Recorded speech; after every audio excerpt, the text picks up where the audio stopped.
"I'm not the pretty one you ordered," said the shelter. "I'm not the pretty one you ordered," said the shelter bride. The rich cowboy smiled. "You're all I needed." Wyoming Territory, near the town of Grayston. Late summer, 1877. The dust lifted behind the stagecoach as it came to a halt in front of the small depot. The sun hung low, gold and merciless, baking the wooden platform where two men waited beside a wagon. The wind carried the scent of sagebrush and dry grass across the wide, empty land. Inside the coach, Emmeline Grace pressed a trembling hand against her cheek, feeling the rough edge of the birthmark that had drawn whispers all her life. She smoothed her skirt, faded but clean, and clutched the letter folded in her pocket. The paper bore another woman's name, yet it had brought her here, a mistake she had not dared to correct. The driver swung the door open. "Grayston, stop, ma'am. End of the line." Emmeline stepped down slowly, boots sinking into the dust. Her bonnet shaded most of her face, and the weight of every glance in the small crowd pressed against her back. She saw him immediately. Cole Merritt stood by the wagon reins, tall and broad-shouldered, a man who looked born to belong under the open sky. His shirt sleeves were rolled. His hat shadowed a face that carried both kindness and distance. There was something measured in the way he moved, like a man who had learned to expect little and be surprised by less. Their eyes met for the first time. She took a breath that trembled. "Mr. Merritt?" He gave a small nod. "You must be Miss Grace." She hesitated, voice barely rising above the wind. "There has been a mistake. I am not the pretty one you ordered." For a moment, silence stretched between them, only the creak of the wagon wheels filling the air. Then Cole's lips curved into the faintest smile, one that reached his eyes. "You're all I needed," he said simply. The words hung there, soft but steady, like the promise of rain after a long drought. Emmeline blinked, unsure if she had heard right. She had expected disappointment, perhaps anger, not gentleness. Her heart stumbled in confusion. Cole motioned to the wagon. "It's a long ride to the ranch. You can rest on the way." She climbed up, careful not to meet the stares from the few townspeople still watching. The driver clucked at the horses, and the wagon rolled away from the depot, rattling over the dry road. The silence between them was not hostile, only unfamiliar. Emmeline kept her hands folded tight in her lap, the letter crumpled inside one palm. Cole glanced at her once or twice, then back to the horizon. "You came all the way from Illinois?" he asked finally. "Yes," she said. "The shelter arranged it. They said a bride was requested for a man named Cole Merritt. That would be me." "They must have sent the wrong woman," she murmured. He gave a quiet laugh. "Maybe the right one got lost. Either way, you're here." They passed through rolling hills dotted with cattle and cedar trees. The land opened wider with every mile, its loneliness vast but strangely peaceful.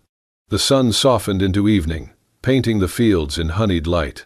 At last, the outline of the Merritt Ranch appeared, a stretch of white fences, a few outbuildings, and a two-story house that looked sturdy but empty. Cole stopped the wagon at the gate.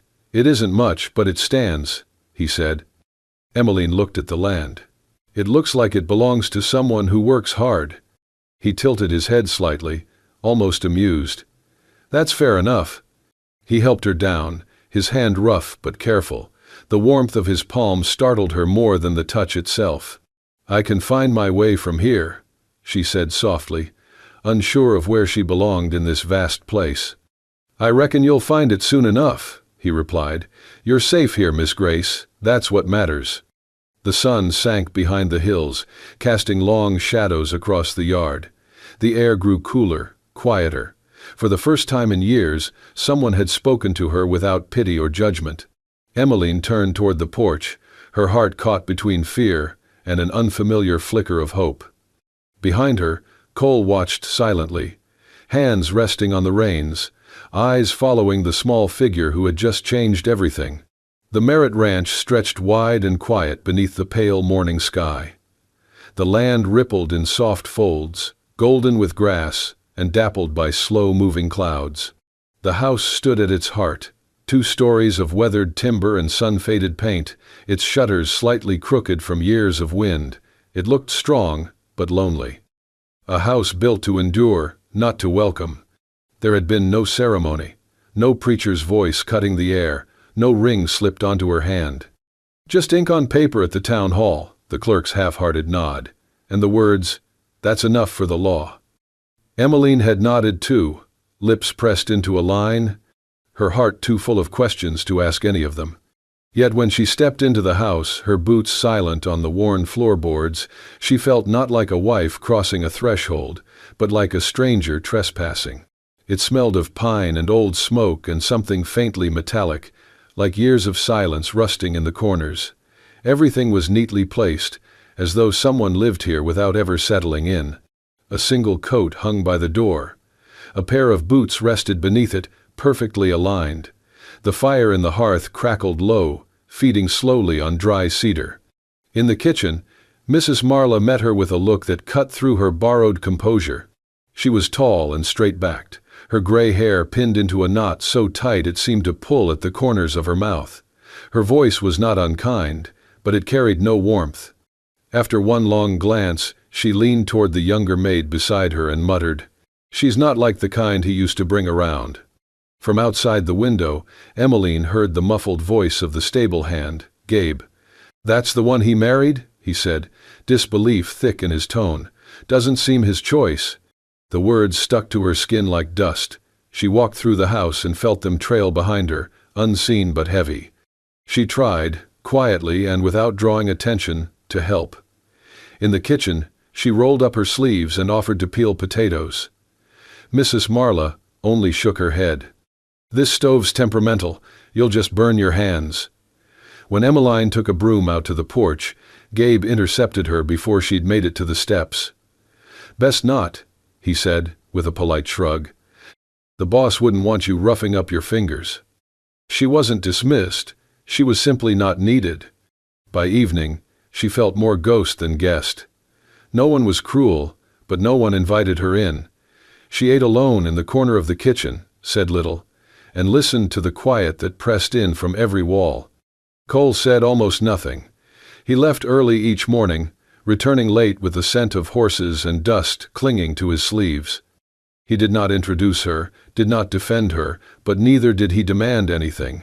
It was as if he had accepted her presence, the same way one accepts a sudden storm, unexpected, but not worth resisting. Yet something softened the silence. Each morning, outside her bedroom door, she found a cup of coffee still warm, and a slice of bread laid neatly on a plate. On colder days, a wool coat appeared on the banister, just her size. One afternoon, she returned from a walk to find a second pillow on her bed, softer than the first, and smelling faintly of cedar. He never mentioned any of it. Never asked if she'd noticed. One night, long after the house had gone quiet, she crept downstairs for a drink of water. The lamp still burned in the sitting room. Cole sat hunched over the table, needle in hand, sewing the hem of her coat where it had torn last week. "You don't have to do that," she said, startled. Without looking up, he murmured, "It needed fixing." She hesitated in the doorway. "You shouldn't trouble yourself with my things." His fingers moved with steady care. "This place isn't good at welcoming strangers, but don't let them make you feel like one." The words weren't flowery, they weren't grand, but they lodged in her chest like warmth after a long frost. That night, standing at her window, she watched moonlight sweep over the fields, soft as breath. The world outside was still, and inside, something unfroze. She pressed a hand to her heart, whispering into the quiet, "He didn't choose me for beauty, but the things he does are more beautiful than any promise I have ever heard." The days had settled into a quiet rhythm. Leaves turned gold along the edges of the fields, and the wind carried a soft bite that hinted at winter's approach. Emmeline had lived under Cole's roof for weeks now, yet the silence between them remained like a closed door neither dared to knock on. Each morning, Cole rose before the sun, working from dark to dark. Whether repairing fences or tending the herd, he always rode alone, his silhouette a distant mark against the sky. Emmeline often stood on the porch, watching him vanish into the horizon. When she tried to bring him meals, he offered only a nod, took a few bites in silence, then returned to work. His words were few, his eyes always scanning the distance. Yet, in those quiet moments, Emmeline sensed something buried deep beneath the silence. The others called him iron cold, but she had seen the way he replaced her torn shawl without a word, the way he glanced back at the porch before riding out. He avoided her gaze, but she felt his presence like the echo of a song he was not ready to play. Then came the accident. She was returning from the henhouse when she saw him near the far pasture, fixing a section of barbed wire. The wire snapped, a sharp metallic twang. He jerked back, clutching his arm. Blood bloomed across his sleeve. She ran, heart pounding. "Cole," she called, kneeling beside him. "I'm fine," he muttered, trying to pull away. But she held firm. "You helped me when I was lost. Let me help you now." He did not resist again. She unbuttoned his cuff, revealing a deep gash, and beneath it, a thick scar that twisted down his forearm like old lightning. Her hands trembled slightly as she cleaned and wrapped the wound, but her voice was steady. When it was done, she looked up. "This scar, it's old." He was quiet for a long moment, then said, "It's from a fire, a long time ago." She waited. "I was engaged once, Clara. She was from the East, elegant. She wanted the world, not a ranch hand with burned skin." He gave a dry laugh, one that didn't reach his eyes. "After that, I stopped letting anyone stay long enough to look close." The wind stirred the grass around them. Emmeline did not rush to fill the silence. When he started to rise, she touched his arm gently. "We don't get to choose the marks life gives us, Cole, only how we carry them." He looked at her then, really looked. Not past her, not around her, at her, like someone seeing something he thought had been lost. That night, rain whispered against the windows. Emmeline could not sleep. She rose, pulled a shawl over her shoulders, and stepped quietly onto the porch. Soft guitar notes drifted through the dark. There, on the bench near the doorway, Cole sat with the old guitar she had seen gathering dust in the corner of the parlor. His fingers moved slowly across the strings. The melody was imperfect, but it carried a quiet sorrow, tender and raw. She sat on the steps, silent.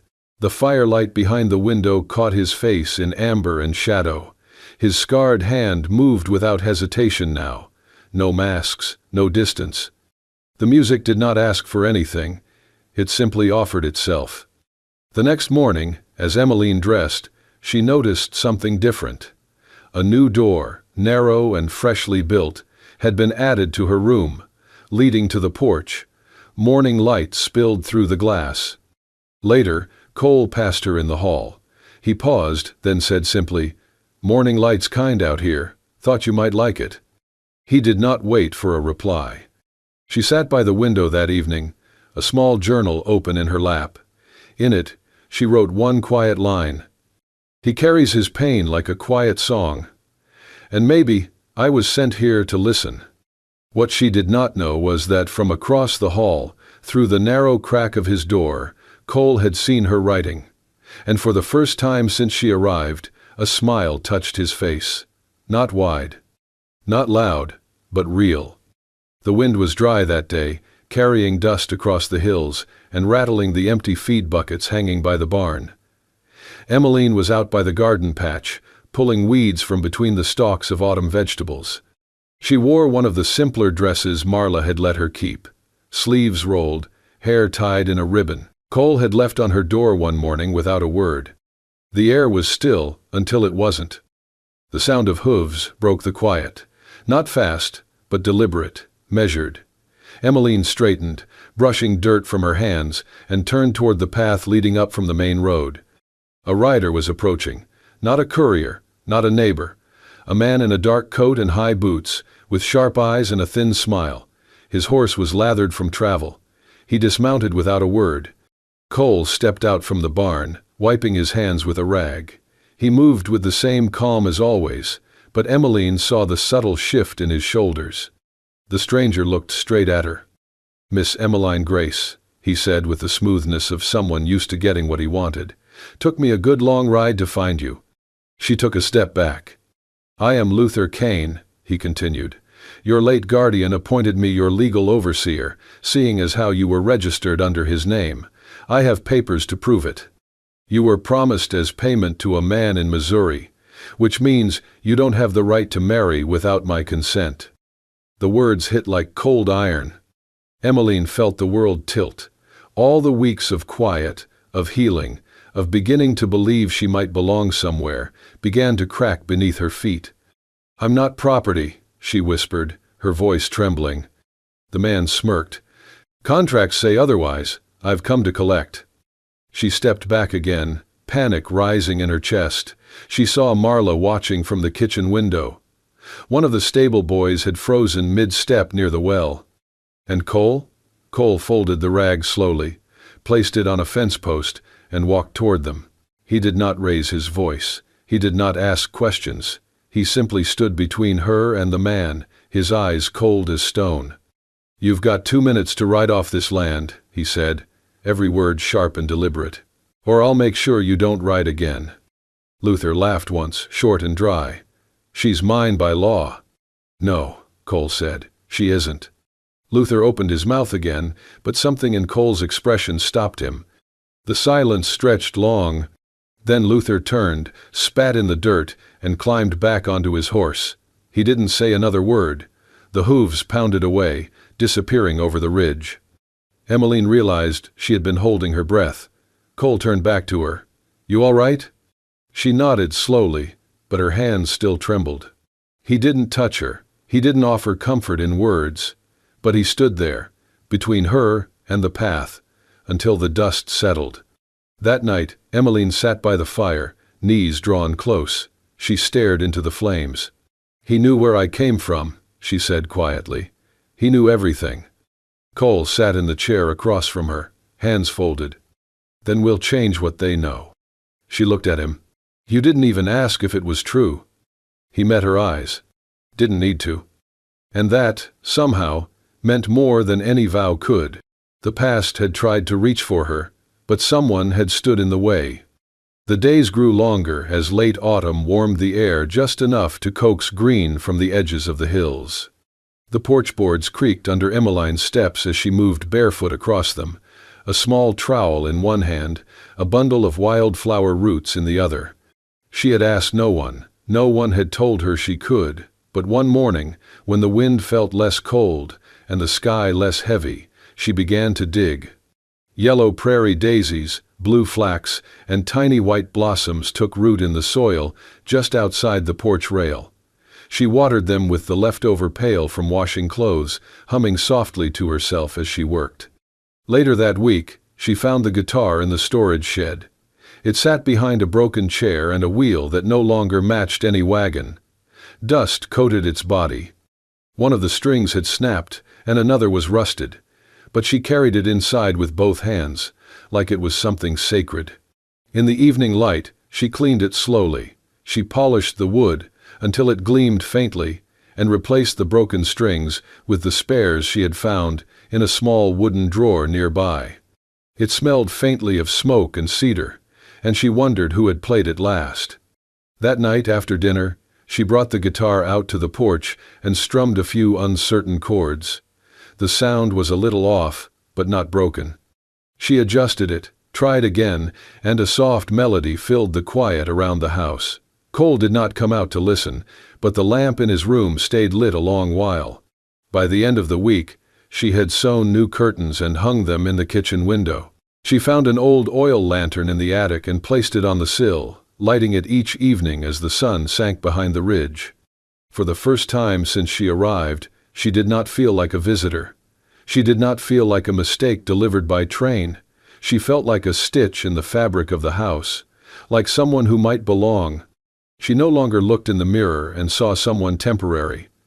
The wildflowers curled toward the light, and she stood a little straighter when she passed them. It was 3 days after the curtains went up when Cole knocked on her door. He looked freshly washed, hair damp, shirt tucked for once. His boots scuffed the floor as he stood there, almost sheepish. "Do you want to have dinner at the table with me tomorrow?" he asked. rubbing the back of his neck. Emmeline blinked. The question was so plain, so simple, yet it cracked something open in her chest. She smiled. "I'd like that." Cole nodded once and walked away. She closed the door softly behind her, the sound of her heartbeat louder than her footsteps. That night, she played the guitar again. This time, the notes rang clearer, softer, like the house itself was learning a new song. The clouds rolled in heavy and dark over the Wyoming plains, folding the land into shadow. The wind picked up with a low, untrustworthy whistle. Cole had seen this kind of sky before, quiet before the rage. A storm was coming. By late afternoon, thunder cracked like gunfire above the Merritt Ranch. Horses in the corral skittered and whinnied, ears pinned back, nerves on edge. Emmeline stood on the front porch, hands clenched in her apron, as she watched Cole and Gabe race to secure the stables. "You should get inside," Gabe shouted over the wind. But Cole was already unlatching the last pen, trying to coax the young foal out of the open paddock. Lightning split the sky just as the colt bucked in panic. Cole grabbed the rope and pulled, a sharp cry cutting through the wind as the animal kicked against him, catching his shoulder. He staggered. Blood bloomed through his shirt. "God, no," Emmeline whispered, and rushed out into the storm. She reached him just as he managed to push the colt into the stable. Rain soaked through her dress in seconds. She grabbed his arm, gasped at the sight of the gash. "You're bleeding." "It's nothing," he muttered through gritted teeth. "It's not nothing." She guided him toward the house, his boots dragging slightly in the mud. Once inside, she sat him in the wooden chair near the kitchen hearth and ran for the tin box of linen and whiskey. Her hands trembled as she poured the liquor over the wound. "You helped me when I was lost," she said, voice tight. "Let me help you now." Cole's eyes never left her face. Even with her wet hair clinging to her cheeks, her expression held steady, gentle, certain. "Stubborn thing," he murmured. She looked up. "And you're just figuring that out?" He managed a smile. As she wrapped the bandage around his arm, she spoke softly, not to distract him but to soothe the silence thick between them. "I was 9 when the war took my parents. The nuns said I was lucky to be sent to the Illinois shelter, but lucky never felt like the right word. I remember one winter, the roof leaked so bad our beds froze to the floorboards. We used to sleep in shifts, trading blankets like cards." Cole's jaw tightened. That shouldn't happen to children. She didn't answer, just tied the bandage snug and sat back, brushing damp hair from her eyes. Then his hand found hers, warm, rough, real. "You were never second best," he said, his voice low. "Never." The words struck her with more force than the thunder outside. She blinked, uncertain if she had heard him right. He squeezed her hand. "I should have said that a long time ago." Outside, the storm raged on, but in that small kitchen, something shifted. Later that night, she brought him tea and sat across from him near the fire. He was pale, but not fading, just quiet, watchful. "Did you mean it?" she asked, barely above a whisper. "I've meant it since you showed up in that gray dress, looking like you were ready to fight the whole world." A pause. "Turns out, you didn't have to, you just had to stay." Lightning flared again, casting long shadows across the walls. Emmeline looked at the man before her, injured, scarred, silent, and saw someone not broken but enduring. Not hardened but protecting something deeply soft. The storm passed some time before dawn. When the sky turned soft pink, Cole was asleep on the couch, breath even, arm bandaged. Emmeline sat beside him with the guitar in her lap, strumming low and slow, like a lullaby only he was meant to hear. And maybe for the first time, he heard it. Summer lingered longer that year, stretching into golden afternoons and slow, honey-colored evenings. The town of Larkspur Ridge began to hum again as harvest approached, and school bells rang across the prairie. For the first time since she arrived, Emmeline felt the ground beneath her feet belonged to her, too. She had begun teaching music at the small schoolhouse near the church, gathering the town's children each Saturday morning beneath the old sycamore tree.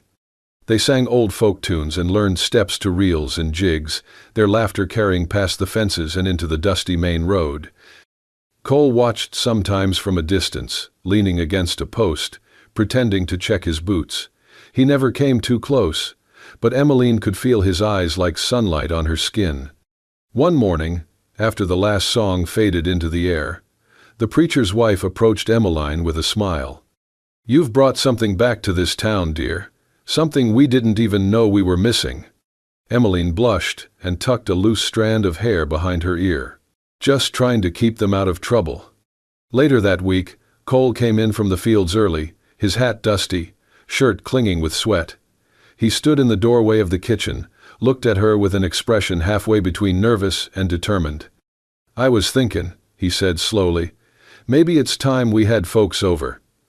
Emmeline paused, mid-stir. "Folks?" "Town folks. For supper. Nothing fancy.